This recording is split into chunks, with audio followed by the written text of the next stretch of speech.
Hey YouTube, Mark here.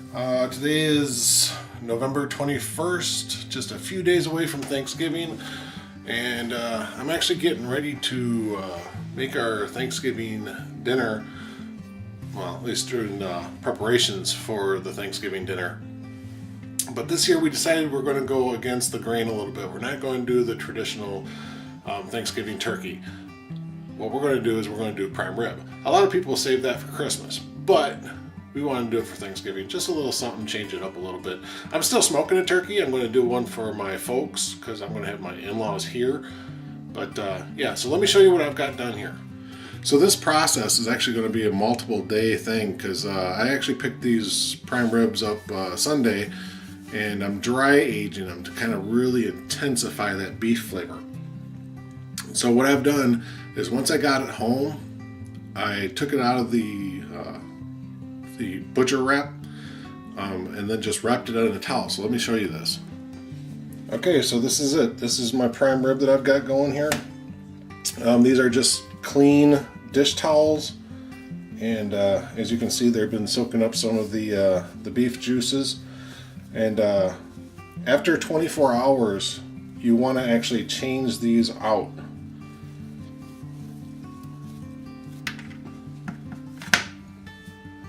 Of course, that's going to go in the dirty laundry.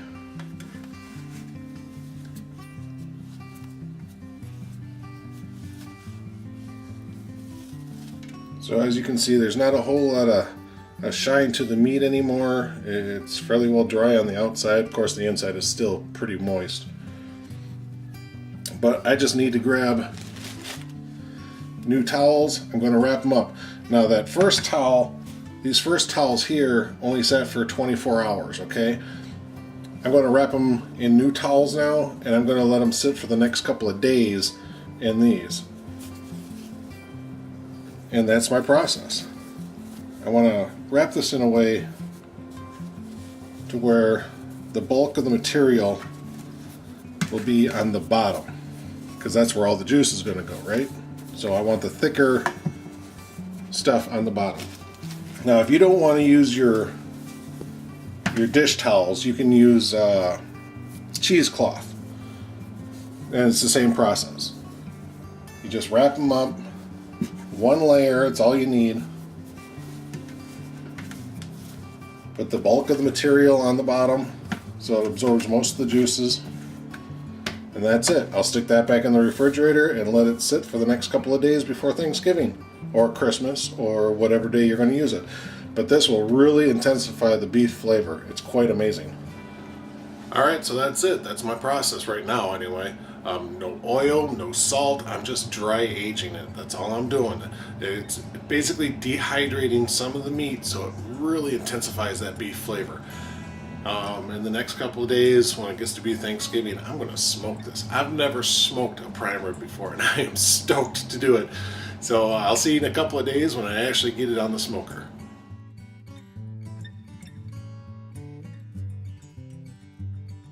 Good morning, YouTube. It's Thanksgiving morning, and I've been working on that prime rib. I got it well aged now. As you can see, the meat looks a little dry, which is what you're kind of going for. That nice marbling. I like all that little fat in there. Pieces in through the rib eye. Nice, very nice. So now what I want to do is I'm going to just give it a little bit of a coating of Worcestershire sauce, and then sprinkle it with a little bit of seasoning, Prime Montreal, and I'll modify it a little bit. So yeah, that's all I gotta do. I got plenty of time to cook this. I'm actually up so early because I had to get the turkey on the smoker, which is out there. It's been out there for about 2 hours now, and the turkey's turning out really well. So yeah, that's kind of what I'm doing, and that's where we're at.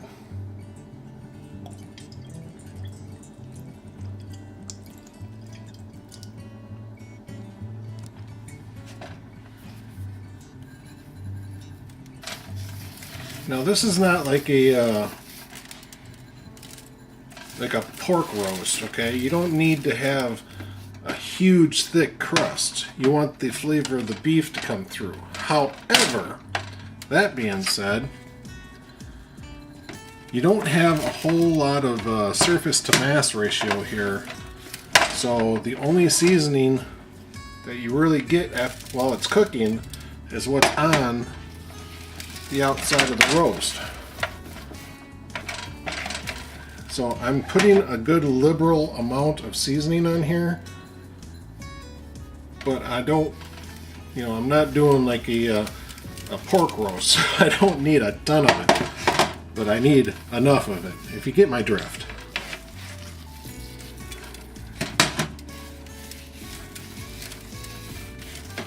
Okay, I got the rub all over the meat. I've got the Worcestershire sauce on the meat, and now I'm just going to let it sit at room temperature. Okay, so basically this is what I'm doing with the prime rib. I've got the Worcestershire on there. I've got the seasoning rub on there. I'm going to let it sit for a minimum of 6 hours, just out on the counter. Because what I'm trying to do is I'm trying to get the temperature of the meat to room temperature. Or if you start the meat off and it's cold, it's going to take a long time for that heat to transfer into the deep tissue of the roast. And then by the time the interior gets to your target temperature, the outside, no matter how you cook it, whether it's fast then slow or slow then fast, it's going to dry out. It's going to be overcooked. So you need to bring it out, let it sit on the counter. Don't worry about contaminations, bacterias, and all that stuff. When you get Worcestershire on there or a rub on there, you're using a lot of salt. And bacteria hates salt. So don't worry about that. You'll be fine. Oh, and I wanted to explain something about the prime rib that I have. I have two, only because they didn't have a full single 10-pound prime rib. They already had one that was already sliced up into 3 and 4 bone segments, so they basically gave me about 10 pounds of rib roast. So it doesn't matter to me that it's like that. I know for some people it's that can make a difference, but for me it's not. Mainly because I like the ends. That's where all the seasoning is. That's where a lot of the flavor is. Yeah, it gets a little more well done at the ends, but to me it's a trade-off. You get all the seasoning and stuff. So I'll have just a few extra pieces for myself. Oh, and I was when I was kind of researching, because like I said, I've never done a prime rib before, and when I was researching it, trying to figure out exactly how I was going to do it and everything, I was sitting there watching this one guy, and he was saying that the prime rib, the prime in the name, does not come from the USDA grade. It's like, what? He was saying that it is a prime rib because it's from a primal cut. Well, jackass, all the cuts are from primal cuts. It is a prime rib because it is a prime grade of meat. I have a rib roast. I have a choice rib roast. I don't have a prime rib roast. So it's just amazing the stuff that you can see when I've got an associate's degree in culinary arts. I know terminologies, I know meanings, and when I see stuff like that, it just drives me nuts that, these guys have big YouTube channels with, thousands of viewers and subscribers, and he doesn't even know what the hell he's talking about. Oh, just completely blows my mind. I was watching another guy. He bought a rib roast. He cut the bones off, and then he also took off the fattier tip to the rib roast. And so basically, what it turned into is a center roast. I can't think of the name of it, but he's basically turned it into a different roast. Now the weird thing is that when you remove the bones and you remove that fattier end piece, he wrapped it up in butcher's twine. Why? He wasn't holding anything together. It was basically, a solid piece of meat. I'm trying to figure out why he even bothered to do all the twining. It just baffles my mind on what people think and do, and I really gotta stop watching YouTube.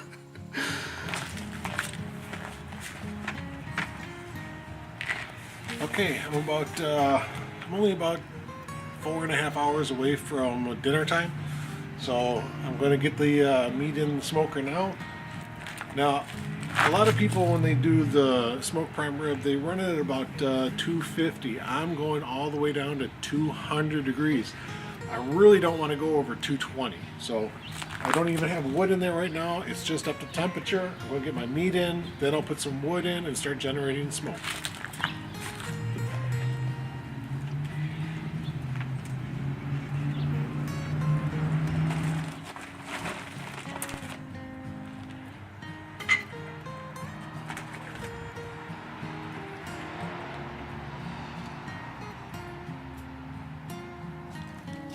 Alright, it's really quite dark, as you can tell, because, this time of year it gets dark early. Prime rib is out of the smoker, and it's in the house just resting. I'm going to give it about 20, maybe even 30 minutes just to rest and relax a little bit. Meanwhile, I got the next stage. You lost me down there. You can see the flames. Yep, there we go. So the flames, that's my grill. Now what I'm going to do is once the meat fully rusts and everything kind of relaxes and the juices kind of get reincorporated into the meat, I'm going to come out here and I'm going to put it on the grill, high heat, just for like 15-20 minutes tops, just to get a little bit of a crust on the outside. So that's the next step. So I've got the smoking already done. That was step one. Step two is to get to rest in the kitchen there, let those juices reabsorb throughout the meat. And then step three is to come out here and throw it on the grill just to get a crust. Step four is to eat it. All right, I kind of got ahead of myself here because we got company over, but I just wanted to show you that everything is beautifully done. Nice pink color, very moist. Can't wait to eat. And of course, I actually like eating the bones. I like cutting them off and just ripping into them. They're awesome. Alright, so this is Mark saying thanks again for watching, and I hope you learned how to, at least how I do prime rib on the smoker. And for a first timer, I think it turned out very well. Alright, I'll talk to you later. I want to join my family and eat. So, have a good day.